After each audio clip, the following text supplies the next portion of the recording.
Small green lentils. Let's take a look at small green lentils today. My name is Trent Klarenbach with Klarenbach Research. Today is December the 19th, 2024, and we'll look at the member area on our klarenbach.ca website. We'll scroll down here to small green lentils, and we'll open up that page here shortly, and you will see that our sentiment is one of the first things that you see, and you will notice that we are neutral in the next 1 to 2 weeks.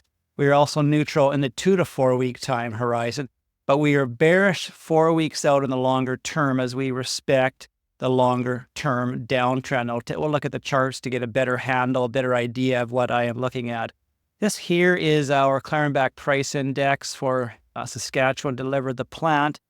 And, we have a cup and handle labeled here now.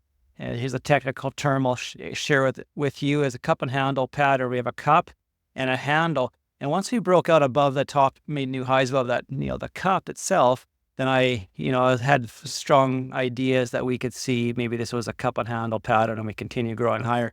The problem is we pulled back down below those levels, and now I'm not entirely sure that this is a cup and handle pattern. It could be just another failed move, and from failed moves come fast moves, and we can see that here it almost came down almost in a straight line. Interestingly enough, here this almost looks like a head and shoulders pattern forming here. This could be a left shoulder ahead. Maybe we're forming a right shoulder, and if that's the case and we break this neckline down here around 40 or 41 cents, then we have a move down from probably 30, well, let's just say we get down really low, 10 cents a pound type of thing, sub 20 anyways.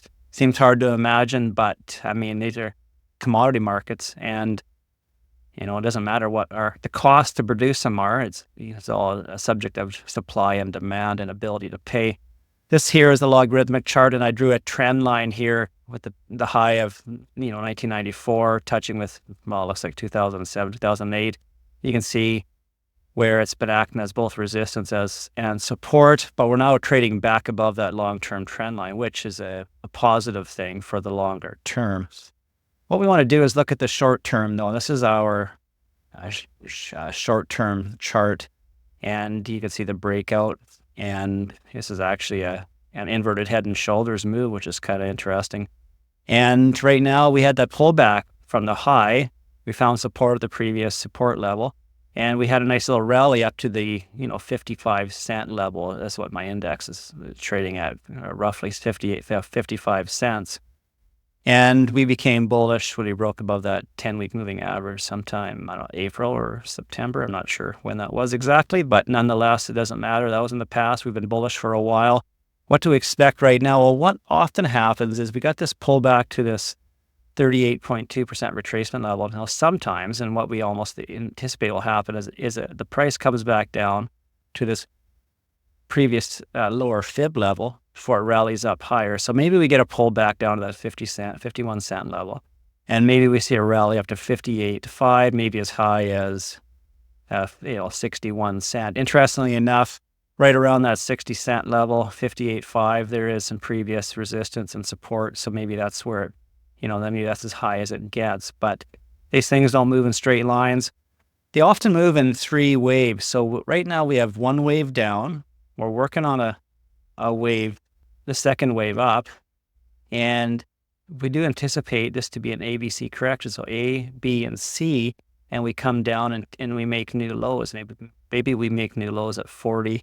Maybe it's sub 40. Maybe get down to 30. It's hard to say at this point, but that is what we look for in the price action. Does it have to happen? No, it does not. But being aware of these patterns and this price action helps one prepare for the future so we are not caught off guard. This is another chart here. It's a logarithmic chart, and you can see, again, we're waiting for these longer-term moving averages to catch up to the price, maybe see some sideways consolidation. And, but I do think we get a pullback, maybe down to the 50 cent level before we rally up towards 60 cents. But we will remain to be seen. If you are a producer and you have lentils to sell, small green lentils to sell, these are pretty strong prices now. I don't think you can go wrong selling at these levels. They're traditionally historically a high level, and hopefully they're above your cost of production. My name is Trent Klarenbach, sunny in Saskatoon. Life's good.